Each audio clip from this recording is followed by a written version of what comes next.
کیا کہا؟ اس بوڑھے کی عمر تو 90 سال ہو گئی، آئے ابراہیم ایک بار اس نے نام نہیں لیا تمہارے سامنے تو تم نے اس کو بھگا دیا۔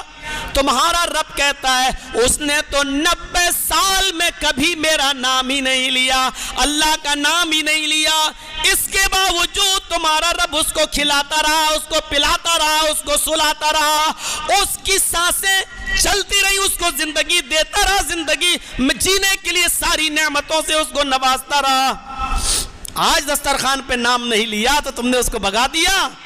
جاؤ، ابراہیم علیہ السلام گئے، بابا آؤ چلو، کہاں کھانا کھا لو، میں تمہارے رب کا نام نہیں، ارے کسی کا بھی نام لینا، چلو بٹھایا دسترخوان پر، کہا ابراہیم یہ تو بتاؤ کہ اچانک یہ موڑ کہاں سے آ گیا؟ فرمایا آئے بابا جب تم یہاں سے چلے گئے تو اللہ نے جبریل کو بھیج دیا، فرمایا تم تو ایک بار میں ناراض ہو گئے، اس بوڑھے نے تو 90 سال پوری زندگی میں میرا کبھی نام نہیں لیا، پھر بھی میں اس کو کھلاتا پلاتا رہا، اس کو دیتا رہا، اور تم نے ایک ہی بار میں بھگا دیا۔ میرے رب کی رحمت کو گوارا نہیں ہوا کہ کوئی بھوکا بوڑھا بزرگ اس دسترخوان سے بھوکا اٹھ جائے۔ اس نے کہا بلا کے لاؤ، میں تمہیں بلا کے لایا۔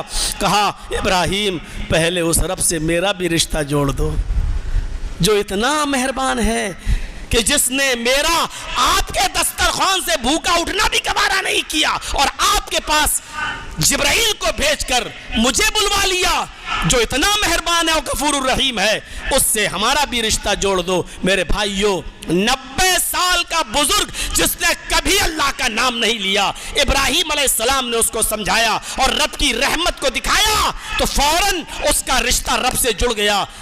اس مسجد میں بیٹھنے والوں ایمانداری کے ساتھ بتانا، اور باہر بھی بہت سے لوگ بیٹھے ہیں جمع ہیں جو سن رہے ہیں میری آواز، ایمانداری کے ساتھ بتانا، 90 سال کا بوڑھا تو ایک ہی واقعے میں اور ایک ہی مثال سے سمجھ کر اس نے رب سے اپنا رشتہ جوڑ لیا۔ کیا آپ کا پوری طریقے سے آج اپنے رب سے رشتہ قائم ہے؟ ایمانداری کے ساتھ بتائیے۔ اپنے آپ کو مسلمان کہتے ہو، رب العالمین کے بندے مانتے ہو، اس کو رب العالمین بھی مانتے ہو، رحمان اور رحیم بھی مانتے ہو، ایمانداری کے ساتھ بتائیے کیا آپ کا رشتہ آپ کے رب کے ساتھ ہے جیسا ہونا چاہیے؟ غور کریں، ہر انسان اپنے گریبان میں جھانکے اور غور کرے۔ یہ مثالیں اس لیے دی جاتی ہیں کہ لوگ عبرت لیں، اور کبھی کبھی ایک واقعہ اور 2 واقعے انسان کی زندگی بدل دیتے ہیں۔ وہ حمید الدین ابو الحاکم ابن بہاؤالدین کا واقعہ سنے تھے نا، جس نے 21 سال خلافت کی جو مروان کی سرزمین پر۔ بہاؤالدین کے انتقال کے بعد اسی ابو الحاکم کو حکمراں بنایا گیا، اسی حمید الدین کو، اور بیچ روڈ پر اس کا بہت خوبصورت باغ تھا جہاں اس کی ایک لونڈی تھی۔ لونڈی اس باغ میں پانی دیا کرتی تھی اور اس کا بستر بچھایا کرتی تھی۔ ایک بار لونڈی نے بادشاہ کا بستر بچھایا، حمید الدین ابو الحاکم کا، اور سوچا کہ ذرا لیٹ کے دیکھیں امیروں کے بستر، بادشاہوں کے بستر کیسے ہوتے ہیں، اور تھوڑا سا لیٹ گئی۔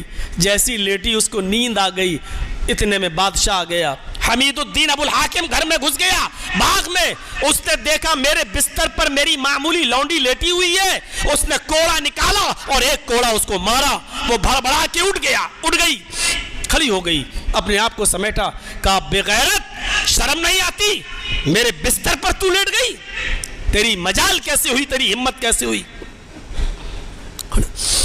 اس نے کہا کھڑی ہو جاؤ، اور پھر اس نے 10 کوڑے اور مارے اس کے اوپر، لیکن وہ ایک ایک کوڑا مارتا گیا، وہ لونڈی ہر کوڑے پہ مسکراتی گئی، کوڑا اس کے اوپر پڑتا جاتا، اس کا کپڑا پھٹتا جاتا، 2 3 4 کوڑوں میں وہ لہو لہان ہو گئی، اب خون کے قطرے زمین پر گرنے لگے، لیکن جب یہ 9 کوڑے پورے مار چکا اور ایک پہلے مار چکا تھا، اس نے لونڈی سے کہا اے لونڈی، میں 1 2 کوڑے تجھے کبھی مارتا تھا تو تو روتی تھی، لیکن آج ہر کوڑے پہ تو ہنس رہی ہے، کیا بات ہے، کیا تجھے تکلیف نہیں ہو رہی ہے؟